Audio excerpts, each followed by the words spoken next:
नमस्कार हिमांशु जी, बहुत बहुत स्वागत है आपका। अंजू जी नमस्कार। दर्शकों को भी खूब खूब प्रणाम। हिमांशु जी, एफबीआई एक रिपोर्ट जारी करता है कि हमने एक हार्ड बॉल ऑपरेशन चला रखा था और उसमें पंजाब पुलिस के एक एसएचओ का नाम आता है कि वो लॉस एंजलिस की एक फैमिली से एक्सटॉर्शन कर रहा था। 4 लाख अमेरिकी डॉलर उसने मांगे थे। और उसके बाद से जिस तरह से पंजाब की भगवंत मान सरकार में हड़कंप मचा हुआ है, इस पूरे मामले को कैसे देखा जाए? हड़कंप मचा हुआ है, वही चीज को पहले देखना पड़ेगा। अंजू जी, एफबीआई ने तो प्रेस कॉन्फ्रेंस करके पंजाब पुलिस के एक एसएचओ को आरोपी बता दिया कि 4 लाख डॉलर मांगे उन्होंने। मगर यह खबर जैसे ही बाहर आती है, दूसरी मोमेंट पे पंजाब सरकार क्या करती है। देखिए, एक चीज तो है कि यूएसए आजकल भारत सरकार को प्रेशराइज करने के लिए अनेक हथकंडे अपनाता है, वो अपनी जगह है। मगर इसको ज्यादा पेचीदा मामला ये बनाती है कि ये खबर आते ही कहीं नहीं और पंजाब सरकार के अंदर, पंजाब की आप सरकार के अंदर हड़कंप मच गया और उन्होंने सीधा इस एसएचओ को उसकी जगह से ट्रांसफर करके पुलिस लाइन में बुला लिया। उनको ही कैसे पता चला, या भारत सरकार को नहीं पता है अधिकृत तौर पे कि ऐसी कोई घटना हुई है, ऐसा कोई ऑपरेशन हार्डबॉल चला हुआ है? तो ये तो दाल में कुछ काला है, या पूरी दाल ही काली है। कहीं ना कहीं पहले से पंजाब की आम आदमी पार्टी की सरकार को कुछ पता था कि ऐसा कुछ होने वाला है, तो उन्होंने इस एसएचओ को पकड़ा और उसको बोला कि भाई आप पुलिस लाइन में आके बैठ जाओ, अब उसकी जांच करेगी पंजाब पुलिस। तो ये क्या है? क्या ये भारत के प्रति प्रतिशोध लिया जाता है? एक बाजू हम वेंडाइट को देखते हैं, वेंडाइट को वो छुड़ा नहीं पाते। एक बाजू हम बातें करते हैं कि कॉकरोच आते हैं कहीं से ये आता है, कहीं से वो आता है भारत के अंदर डिस्टर्बेंस करने के लिए। वो हो नहीं पाता। भारत सरकार कोई भी बात को यूएस की आजकल मानने को तैयार नहीं है। अभी ऐसी स्थिति में आप क्या सोचोगे कि व्हील चेयर में बैठा हुआ एक टॉप सीआईए ऑपरेटिव का दृश्य एफबीआई और सीआईए को गंवारा होगा? क्या वो कुछ ना कुछ नहीं करेंगे? तो इसी की बदौलत ये घटनाएं हो रही है। पिछले 15 दिन में 2 4 5 ऐसी घटनाएं हो चुकी है। ये तो अभी अभी जो हुआ है, कल रात को प्रेस कॉन्फ्रेंस हुई और उसके 1 घंटे के अंदर इस एसएचओ के पंजाब सरकार ने पंजाब पुलिस के द्वारा ऑर्डर देके उसको पुलिस लाइन में बुला लिया। ये कहीं आतंकवादियों से जुड़ा हुआ है, कहीं खालिस्तानियों से जुड़ा हुआ है, या फिर भारत सरकार के प्रति एक भयंकर प्रेशर खड़ा करने की गुंजाइश हो रही है? मुझे तो कुछ भारत सरकार के प्रति प्रेशर की बात दिखती है, क्योंकि कल ही शाम को जब वेंडाइट की हियरिंग हुई, तब वेंडाइट के लॉयर्स ने कहा कि उसे अमेरिकन खाना नहीं दिया जा रहा। अभी भारतीय जेल के अंदर वेंडाइट को अमेरिकी खाना चाहिए।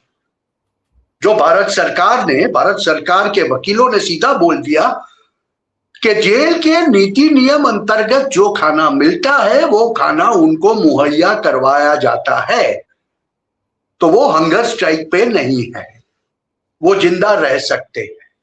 और यही दिखाने के लिए उसको व्हील चेयर के ऊपर दिखाया गया है। वो जो विजुअल है ना, वो बहुत सिग्निफिकेंट है। अंजू जी, ये कह के भारत सरकार ने कह दिया है हम आपके हथकंडों के गुलाम नहीं होने वाले। लेकिन सर, ये जो कुछ अमेरिका इस वक्त कर रहा है, क्योंकि ये जो ऑपरेशन हार्डबॉल है, इसमें लॉरेंस बिश्नोई गैंग और गोल्डी बरार गैंग जो कि पंजाब से ताल्लुक रखते हैं, उस पर भी गाज गिर रही है। 50 से ज्यादा ठिकानों पर एफबीआई ने छापे मारे हैं। 24 ऑपरेटिव्स जो हैं लॉरेंस बिश्नोई गैंग के, उनको पकड़ा भी है।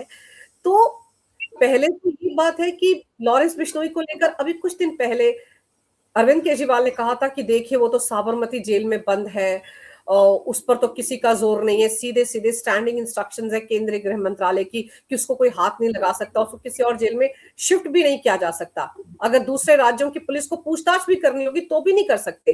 तो इधर केजरीवाल ये स्टेटमेंट देते हैं और इस तरफ उसके पूरे गैंग पर ये कार्रवाई शुरू कर देती है एफबीआई।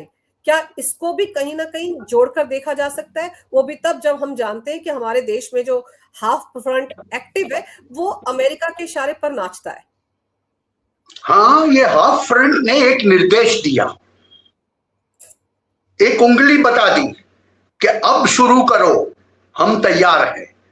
और उसी की तरह अरविंद केजरीवाल ने बोला कि साबरमती जेल के अंदर बंद लॉरेंस बिश्नोई को कोई राज्य सरकार पूछताछ के लिए भी नहीं बुला सकती। अभी देखिए, लॉरेंस बिश्नोई एक गैंगस्टर है और मार्च 2015 से साबरमती जेल के अंदर है। तकरीबन 20-22 साल तक वो वहां से बाहर आने की कोई गुंजाइश नहीं है। उसके ऊपर चार्जेस ऐसे लगे हैं, ऐसे हियरिंग हो रहे हैं, तो उसके एक्स्ट्राडिक्शन की बात करते हैं लोग, तो वो भी नहीं हो पाएगा क्योंकि एक केस यहां से खत्म नहीं होगा तब तक उसको एक्स्ट्राडाइट करके दूसरी जगह नहीं ला पाएंगे। अभी ऐसी स्थिति में पहले कैनेडियन सरकार बोलती थी कि भारत सरकार की एजेंसियों का बिश्नोई के साथ में कुछ सांठगांठ है, वो एजेंसियों के लिए काम कर रहा है। मगर अभी हफ्ते पहले कैनेडियन गवर्नमेंट ने ऑफिशियली बता दिया है कि भारत सरकार का ये बिश्नोई की करतूतों के साथ में कोई निस्बत नहीं है। भारत सरकार का वो कोई एजेंट नहीं है, भारत की एजेंसियों के लिए वो काम नहीं करता। कैनेडियन सरकार ये बोल रही है और वहीं एफबीआई ऑपरेशन हार्डबॉल के तहत गोल्डी ब्रार और लॉरेंस बिश्नोई के ठिकानों पे छापे मारती है और ऐसा कहती है कि कहीं ना कहीं भारतीय सुरक्षा एजेंसियों ने लॉरेंस बिश्नोई के द्वारा पूरी दुनिया में कहर मचाया हुआ है। यह भी परसेप्शन का खेल है, ये भी भारत को दबाव में लाके वो अपना काम निकलवाना चाहते हैं। कॉकरोच आए और कॉकरोच दिल्ली के अंदर कॉकरोच की तरह घूम रहे हैं आजकल, कोई उनको पहचानने वाला नहीं, जो भी आता है वो पांव के नीचे कुचल के चला जाता है। अभी ऐसी स्थिति में जब एक के बाद एक दांव फेल होते हैं तो एफबीआई कुछ ऐसा करने की सोच रही है, सीआईए कुछ ऐसा करने की सोच रही है कि हम भी मैथ्यू वैन डाइक जैसे एकाध को पकड़ के एकाध के नाम पे उंगली निर्देश करके भारत को दुनिया के सामने शर्मिंदा करें। अभी लॉरेंस बिश्नोई की जहां तक बात है, बहुत स्पष्ट रूप से कहा गया है कि he is a gangster. Canadian mountain police ने भी अपना पूरा रिपोर्ट निकाला, उसमें भी क्या कहा उन्होंने कि वो जो एयर इंडिया का बॉम्बिंग था, वो बॉम्बिंग भी किसने किया था? कैनेडियन खालिस्तानियों ने। उसमें भारत का कोई आदमी सम्मिलित नहीं था, भारत की कोई एजेंसी का कोई हाथ नहीं था। अभी ऐसी स्थिति में सीआईए जानबूझ के ये कर रहा है, मतलब क्या? ये 0.5 फ्रंट को वो आगे बढ़ाना चाहता है। और दूसरी तरफ देखिए आप, फरवरी के महीने में 2027 में पंजाब के चुनाव है अंजू जी। हमें पता है 2021-22 में और उसके पहले आम आदमी पार्टी को जिताने के लिए किसने काम किया था? वो पन्नू, खालिस्तानी। और पन्नू कौन है? कहते नहीं सीआईए वाले, मगर वो सीआईए का एक मोहरा है। सीआईए के लिए काम कर, इसीलिए तो ये बच के बैठा है अमेरिका के अंदर। वरना जैसे तहव्वुर राणा को एक्सट्रेडिट कर सकते हैं तो क्या जॉर्ज हेडली को नहीं कर सकते, पन्नू को नहीं कर सकते? मगर ये नहीं करेंगे क्योंकि इस वक्त इनकी चोटी, सीआईए की चोटी भारत के हाथ में है, मैथ्यू वैन डाइक के रूप में। तो उसके सामने उसको कोई बल चाहिए, उसके सामने उसको कोई कुछ चाहिए कि जिससे वो एक परसेप्शन बनाए, भारत सरकार के ऊपर दबाव डाले। इसीलिए लॉरेंस बिश्नोई का आप नाम ले रहे हैं, लॉरेंस बिश्नोई को, और वो भी पंजाब से ताल्लुक रखता है। बिल्कुल। लॉरेंस बिश्नोई की पंजाब के अंदर कामगिरी को हम देखें गैंगस्टर की तरह, तो हमें पता चलता है कि लॉरेंस बिश्नोई हमेशा से खालिस्तानियों को खत्म करता आया है, देश विरोधी तत्वों को खत्म करता आया है। तो एफबीआई और सीआईए यह परसेप्शन दुनिया के सामने बनाना चाहती है कि लॉरेंस बिश्नोई भारतीय एजेंसियों के कहने के मुताबिक काम करता है दुनिया में और भारत विरोधियों को खत्म करने की काम करता है। और अगर लॉरेंस बिश्नोई, मैं तो ये कहूंगा अंजू जी कि अगर लॉरेंस बिश्नोई इतना ही कारगर है, इतना ही शक्तिशाली है कि वो तकरीबन 11 साल से जेल के अंदर बैठा है, जेल से बाहर नहीं आ सकता और फिर भी ये सब कर सकता है, ये पूरी दुनिया के अंदर आतंक मचा सकता है इतना बड़ा, तो सलाम है लॉरेंस बिश्नोई को। बिल्कुल ये बात तो देखेंगे हम।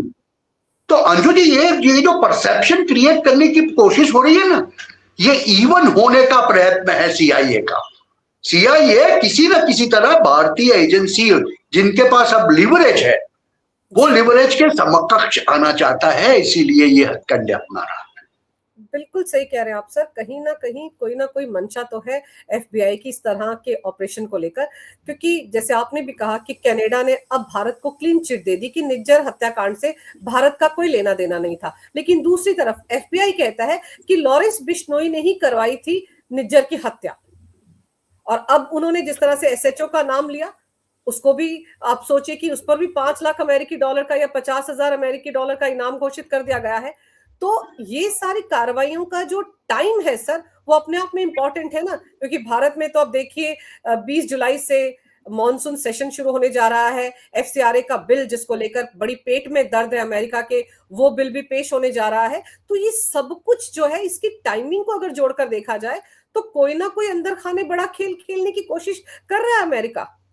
हाँ, बंद कमरे के अंदर एक ऐसा खेल खेलने की कोशिश की जा रही है। ये जो बाहर जो हमें दिख रहा है ना अंजू जी, ये सब चेहरे मोहरे दिख रहे हैं। अंदर से ये निगोशिएट करना चाहते हैं कि आपका मॉनसून सेशन आए, मगर एफसीआरए बिल जो तैयार पड़ा है उसे आप टेबल न करें। सबसे बड़ी बात जो अगर कुछ है इस वक्त पे, तो वो है, वो चाहते हैं कि ट्रेड डील अगर हमने पोस्टपोन कर दी 6 महीने तो चलेगा, मगर एफसीआरए बिल किसी भी तरह ये मॉनसून सेशन के अंदर पार्लियामेंट में नहीं आना चाहिए। तो इसी के काउंटर में अमित शाह जी ने 15 दिन पहले उसका वेबसाइट बना के डाल दिया था और नए रूल्स और रेगुलेशंस ऐसे ही डाल दिए थे। इसके लिए एक प्रॉपर बिल बन के बैठा है कि जो मॉनसून सत्र के अंदर पेश किया जाएगा। तो इसके तहत तो जो इलीगल फंडिंग ये 0.5 फ्रंट को अलग अलग प्रकार से आती है, कन्वर्जन के लिए, ड्रग्स के लिए, लोगों को ड्रग एडिक्ट बनाने के लिए, हथियारों के लिए, ये जो फंडिंग आती थी, ये सब क्रेडिट कार्ड, डेबिट कार्ड के जरिए भी, वो भी बंद हो जाएगी। और ये जो एजेंसीज है कि जो ह्यूमन राइट्स के नाम के ऊपर, एनवायरमेंट के नाम के ऊपर सरकार के सामने मोर्चा खोल के बैठ जाती थी, प्रोटेस्ट करने बैठ जाती थी, उनका भी काम तमाम हो जाएगा। तो ये एफसीआरए बिल नंबर 1 है। उसके बाद आती है ट्रेड डील। ये दोनों चीज के लिए भारत बहुत सख्त रूप अपना के बैठा है आजकल। India is very firm, we will not negotiate on this. Home minister ने तो इंडिकेशन दे दिया वेबसाइट लॉन्च करके कि अब हम इसमें पीछे नहीं जाएंगे। इसी तरह पीयूष गोयल जी ने भी बता दिया कि हमारी नई शर्तें ये ट्रेड डील करने के लिए ये है, हम ये क्षेत्र खोलेंगे नहीं, उसके साथ में हमारा रेट और हमारी टैरिफ दक्षिण पूर्व एशिया के किसी भी देश से कम होनी चाहिए, कंपिटिटिव होनी चाहिए, तभी जाके हम ट्रेड डील करेंगे। और ट्रंप के लिए यह नामुमकिन है। तो ऐसी स्थिति में ये चीजें जब कहते ना कि बहुत नजदीक है मगर काम हो रहा है, ये डिप्लोमेटिक लैंग्वेज होती है। इसका मतलब ये होता है कि जो काम जहां था वहीं का वहीं पड़ा है। ये बाबूशाही की बहुत बड़ी निशानी है कि एक एक कॉमा, एक एक फुल स्टॉप देखते हैं और फिर बाद में तय करते हैं। और ऐसे में भारत सरकार के ऊपर प्रेशर डालने के लिए कि लॉरेंस बिश्नोई, निज्जर के किलिंग में लॉरेंस बिश्नोई गैंग का हाथ है करके ये क्या पुरवार करना चाहते हैं, दुनिया को क्या बताना चाहते हैं? ये लोग ये समझाना चाहते हैं दुनिया को कि जेल में बैठा बैठा कोई गैंगस्टर भारत सरकार के किसी मंत्री या किसी एजेंसी की सहायता के बगैर ये बड़े बड़े कारनामे नहीं कर सकता। और पिछले 5 सालों से ये गैंगस्टर भारत सरकार के साथ में मिला हुआ है। भारत सरकार की एजेंसियां उसका उपयोग करके, दुरुपयोग करके दुनिया के अंदर कोहराम कर रही है। ये पुरवार वो करना चाहते हैं, ये परसेप्शन है जी। और यही परसेप्शन CIA और FBI दुनिया के सामने प्रस्तुत करना चाहते हैं और इसीलिए ये सब कार्यवाही हो रही है। सर, और दूसरी तरफ याद कीजिए, जब यही लॉरेंस बिश्नोई पंजाब की एक जेल में बंद था और आम आदमी पार्टी की सरकार ही थी उस वक्त भी, उस दौरान तो एक टीवी चैनल को इसके इंटरव्यू दिलाए जा रहे थे। वो इंटरव्यू कौन दिला रहा था? आम आदमी पार्टी की सरकार ही दिला रही थी ना। भगवंत मान ही तो गृह मंत्री है पंजाब के इस वक्त, CM होने के साथ साथ, तो जिम्मेदारी तो उनकी थी। तो ये सवाल जब अरविंद केजरीवाल उठाते हैं और FBI लपक लेता है, तो कहीं ना कहीं कनेक्शन तो दिखते हैं। और खालिस्तानियों को सर फंडिंग कौन करता है? ISI और CIA, ये दोनों मिलकर ही तो करते हैं। तो एक तरफ FBI, ये जो SHO है गुरिंदरजीत सिंह नागर, ये जो SHO है, अगर इसको कटघरे में खड़ा कर रहे हैं FBI, तो फिर तो पंजाब सरकार को भी कटघरे में खड़ा कर रहे हैं, खालिस्तानियों को भी एक तरह से कटघरे में खड़ा कर रहे हैं। वही जो उनके पालन करता है, उनको पैसा देते हैं, फंडिंग देते हैं। हाँ, ये तो चल रहा है ना, 2014 से चल रहा है। जब से केजरीवाल का उदय हुआ अंजू जी, तब से जाके ये खालिस्तानियों का आम आदमी पार्टी को फंडिंग हो रहा है। उसका पहला आपको एविडेंस कहां मिलेगा? पन्नू ने खुद आके बताया वीडियो के ऊपर कि उसने कितने कितने पैसे केजरीवाल को दिए। उसके बाद देखिए आप हिस्ट्री, तो हर वक्त पे आपको दिखेगा कि बिश्नोई जहां जहां दिखता है वहां वहां खालिस्तानियों के द्वारा आप सरकार को या आप पार्टी को पंजाब के अंदर फंडिंग किया हुआ आपको मिलेगा। और यही चीज उनको ले भी डूबेगी, क्योंकि ये जब खेल बाहर आया है तो पूरा खेल अब अगले 2 महीने का है।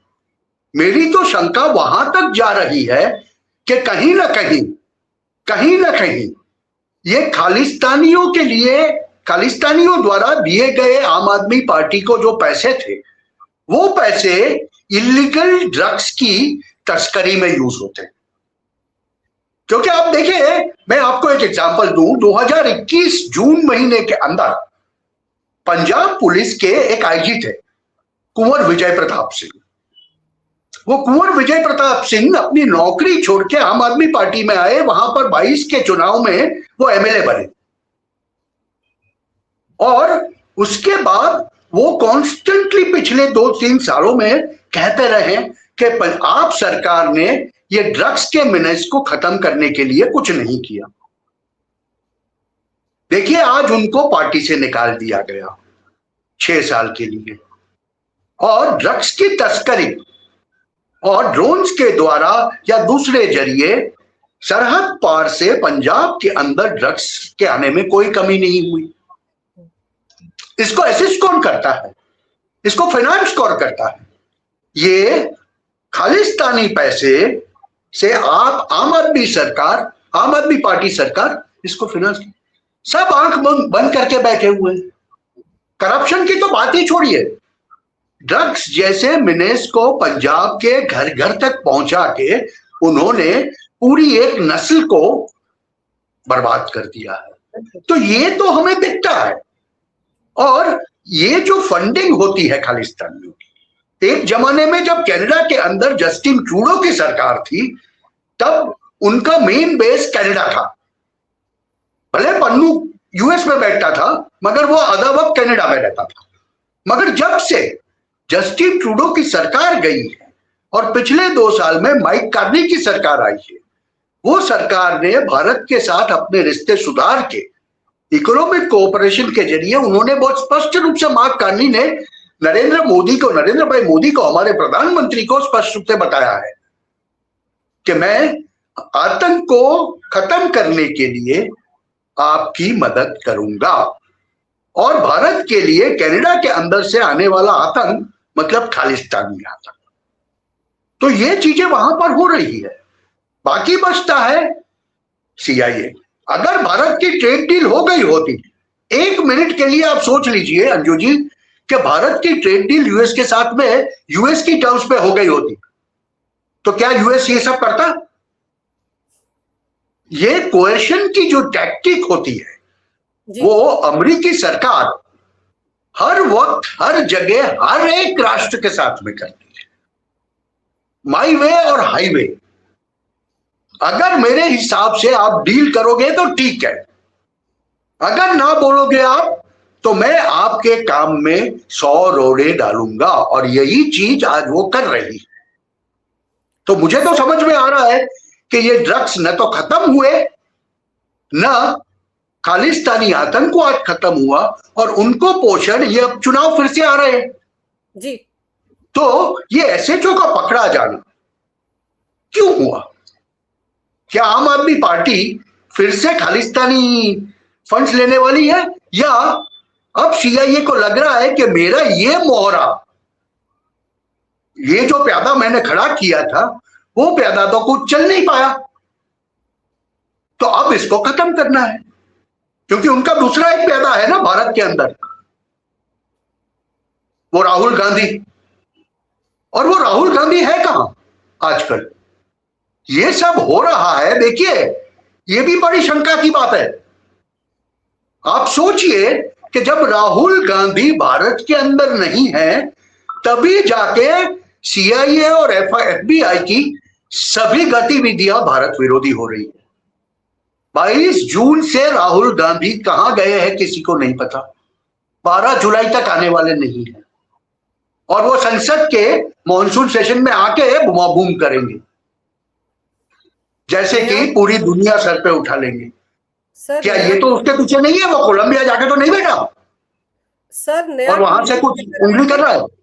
सर, नया टूल किट लेकर आएंगे राहुल गांधी, और फिर वो संसद के सत्र से पहले फिर रायता फैलाएंगे, क्योंकि हर बार उनके पास कोई ना कोई मुद्दा आ जाता है अचानक से। कभी अडानी का आ जाता है, कभी मणिपुर का आ जाता है, कभी वो हमारे पूर्व सेना अध्यक्ष नरवणे की किताब का मुद्दा आ जाता है। तो कोई ना कोई मुद्दा लेकर आएंगे और फिर पूरे के पूरे संसद सत्र को जिसे कहते हैं वॉश आउट कर देंगे। लेकिन एफबीआई जिस तरह की कार्रवाई कर रहा है सर, वो जो ऑपरेशन हार्ड बॉल है, वो एक साथ मुझे लग रहा है कई मुद्दों को साधने की कोशिश कर रहा है। खालिस्तानियों को भी खुश कर रहा है, क्योंकि अगर ये लॉरेंस बिश्नोई गैंग जो है खालिस्तानियों को खत्म करता आया है, उनका दुश्मन है, तो उसको टारगेट करके या उसके 24 लोगों को गिरफ्तार करके या अमेरिका में उनके 50 ठिकानों पर छापेमारी करके एफबीआई एक तरह से उन्हीं को ही तो खुश कर रहा है खालिस्तानियों को, और भारत के ऊपर प्रेशर डाल रहा है। नहीं, वो तो करेगा ना, वो उनका काम है बेसिकली। देखिए, हम एक्शन लेंगे, हम ट्रेड डील नहीं करेंगे जैसे मैंने बताया, हम एफसीआरए लाएंगे, हम वेंडाइक को पकड़ेंगे, हम नॉर्थ ईस्ट का पूरा उनका प्लान का मटिया मेट कर देंगे। क्या सब चीज हम ही करेंगे ना? हम ही करेंगे तो फिर जवाब तो वो देने की कोशिश करेंगे ना। वो बात ठीक है कि उनके कॉकरोच दिल्ली में जंतर मंतर में आके कहां छुप जाते हैं पता नहीं चलता। उन्होंने सोचा था कि लाखों कॉकरोच आ जाएंगे, तो लाखों की जगह ये तो 100-200 भी नहीं होते, और वो 100-200 के दिन का खाने का बिल 21-22 लाख हो जाता है। तो वहां भी कुछ ना कुछ हो रहा है। तो देखिए, आप ये सब चीजें होती है ना। पैसा कहां से आ रहा है? वो जो 22 लाख आप बता रहे हैं सर, कहां से वो फंडिंग आ रही है? अचानक से कोई जुनैद आ जाता है सर, वो वहां पर क्या क्या नहीं बांट रहा है, खीर खिला रहा है रात के 2 बजे, और फिर लंच ब्रेकफास्ट डिनर के लिए सब इकट्ठा हो रहे हैं और दिन में जैसी बारिश होती सारे कॉकरोच छुप जाते। तो अब सारे कॉकरोच इधर बितर हो जाते हैं। खाने का वक्त होता है ना, उनको पता चल जाता है ये लंच टाइम है, तो अभी खीर खाने को मिलेगी, बिरयानी खाने को मिलेगी, ये मिलेगा वो मिलेगा, तो 2 4 5 हजार इकट्ठे हो जाते हैं। शाम के डिनर के वक्त पे भी लोग इकट्ठे हो जाते हैं। और ये पैसे आते कहां से? ये पैसे पिछले 2 महीने में हमने काफी कुछ कवर किया है, काफी चीजों का हमने पर्दाफाश किया है हमारी सीक्रेट एजेंसी से। डेबिट कार्ड से आते हैं, क्रेडिट कार्ड से आते हैं, कोई बाहर से घूमने के लिए आता है, वो अपने साथ में असामान्य पैसे लेके आ जाता है। ऐसे इंडिविजुअल्स भी आए हुए हैं कि जो भारत में घूमने के लिए आते हैं। अभी 7 दिन घूमने के लिए आप आओ, 4 दिन अंजू जी घूमने के लिए आओ, तो अगर 4 दिन भारत में आके आप घूमोगे और 5 स्टार होटल में रहोगे, 5 स्टार सुविधा से मूव करोगे, फिर भी आप कितने पैसे खर्च कर सकते हो? 2 4 लाख, उससे ज्यादा क्या? मगर जब वही आदमी 40 लाख या 4 करोड़ लेके आता है और वापस जाता है, तब उसके वो अकाउंट के अंदर 10 लाख भी नहीं होते, तो वहां शंका पैदा होती है। और ये चीजें काफी हो रही है सर। ये सब चीजें हो रही हैं और एफसीआरए का जो नया बिल आने वाला है उस पे इन सब पे लगाम कसी जाएगी। लेकिन ये बताइए कि जैसे एफबीआई ने इस एसएचओ की एक्सट्रेडिशन की बात की है, प्रत्यार्पण की बात की है, तो अभी तक लिखित में तो कोई आदेश नहीं आया है। तो क्या ऐसी डिमांड सच में हो भी सकती है एफबीआई की तरफ से? तब भारत की नीति क्या रह सकती है? क्योंकि आपको याद होगा एक निखिल गुप्ता था भारत का ही, उसको पन्नू के मामले में फंसा दिया गया था, पता नहीं उसका क्या हुआ। बाद में कहा गया कि उसने तो स्वीकार कर लिया कि हाँ मैं भारतीय एजेंसियों के कहने पर कर रहा था। इस तरह के प्रोपेगेंडे भी तो कर चुका है ना एफबीआई। हाँ, कर चुका है। देखिए, निखिल गुप्ता का आपने जिक्र किया, मैं आपके सवाल का जवाब दूं उससे पहले जरा सा निखिल गुप्ता के बारे में बता दूं। निखिल गुप्ता में अंतिम जजमेंट सितंबर के 22 तारीख को या ऐसे कुछ आना है। ये केस सील हो चुका है। देखिए, ये मॉनसून सेशन है, उसके बाद में वो निखिल गुप्ता वाला जजमेंट आने वाला है। जो सीआईए और अमेरिका का, यूएसए का परसेप्शन है, वो समझता है कि निखिल गुप्ता हमारे पास है तो हम कुछ भी कर पाएंगे, वैसा वो सोचते थे एक जमाने में। हो नहीं पाया। उसके सामने हमारे पास मैथ्यू वेंडाइट आ गया। निखिल गुप्ता ने तो कन्फेस कर लिया और उसका जजमेंट आएगा, जो आएगा वो सितंबर में पता चलेगा। तब तक का समय यूएस एडमिनिस्ट्रेशन के पास में है। उस दरमियान में आपको ऐसे हथकंडे अपनाते हुए यूएस एडमिनिस्ट्रेशन आपको दिखेगा जी। हर जगह पे आपको दिखेगा। कहीं ना कहीं लास्ट मोमेंट पे कुछ हो जाए और भारत सरकार एफसीआरए बिल को कोई सिलेक्ट कमेटी को दे दे। देखिए, आशय तो उनका वही होता है। बिल्कुल। अभी ऐसे अभी अभी अभी खबर आई है कि तकरीबन दो या 3 लोग, एक बांग्लादेशी एक यूक्रेनियन, बांग्लादेश बॉर्डर पर से पकड़े गए, अरे नेपाल बॉर्डर पर से पकड़े गए। अभी गुजरात के अंदर जयेश का नेटवर्क पकड़ा जाता है। राजस्थान के अंदर एक महिला पकड़ी जाती है। ये हर जगह से हो रहा है, ये खाली एक जगह से नहीं हो रहा है। तो ये दर्शाता है कि ऐसी छोटी मोटी घटनाएं कहीं ना कुछ भारत सरकार के ऊपर चिपक जाए, जिससे जनाक्रोश पैदा हो। देखिए, इनका सबका मकसद एक ही है कि कहीं ना कहीं भारत के अंदर कोई जनाक्रोश पैदा करो और लाखों लोगों को रोड के ऊपर ला दो, जिससे सरकार को उनको भीड़ को काबू में लेने के लिए गोली चलानी पड़े। और गोली चला दी, 2 4 5 मर गए, तो हाय तौबा करो। This is the basic modus operandi. बिल्कुल। देखिए, ये एक स्टेप है अंजू जी, और ये अपनाते हैं ये लोग। सर बिल्कुल सही कह रहे हैं आप। बेसिकली जो कुछ ये हार्ड बॉल ऑपरेशन किया गया है एफबीआई का, ये भारत पर एक तरह से प्रेशर डालने की एक और टैक्टिक है, एक और प्रोपेगेंडा है, एक और हथकंडा है। लेकिन अब देखते हैं कि इसको लेकर जो जो बातें प्रेस कॉन्फ्रेंस में एफबीआई की तरफ से कही गई हैं वो लिखित में कब भारत को आधिकारिक तौर पर ऑफिशियली कब दी जाती हैं। और ये भी बड़ा अजीब इत्तेफाक है कि Rahul Gandhi leader of opposition पिछले 10-12 दिन से लगातार गायब हैं, कहाँ गए हैं, क्या कर रहे हैं, ऑफिशियली आधिकारिक तौर पर कहीं कोई जानकारी नहीं है। और अब 12 जुलाई को आएंगे। एक तो उनकी अपनी पार्टी के अंदर भी कितना बवाल मचा हुआ है और ऊपर से ये सब कुछ अमेरिका जो कर रहा है इसका कहीं ना कहीं कोई ना कोई कनेक्शन नजर आता है। अब देखना ही होगा कि आकर राहुल गांधी और उनकी पार्टी बताएगी कि वो कहाँ गए थे और क्यों गए थे और कौन सी विजिट थी और लीडर ऑफ ऑपोजिशन को हर बार अपनी विजिट छुपानी क्यों पड़ती है, इसका भी खुलासा मुझे लगता है कि होना चाहिए। सर, आपने समय निकाला, बहुत विस्तार से इस विषय पर बहुत अहम जानकारी मेरे दर्शकों को दी। आपका बहुत बहुत धन्यवाद।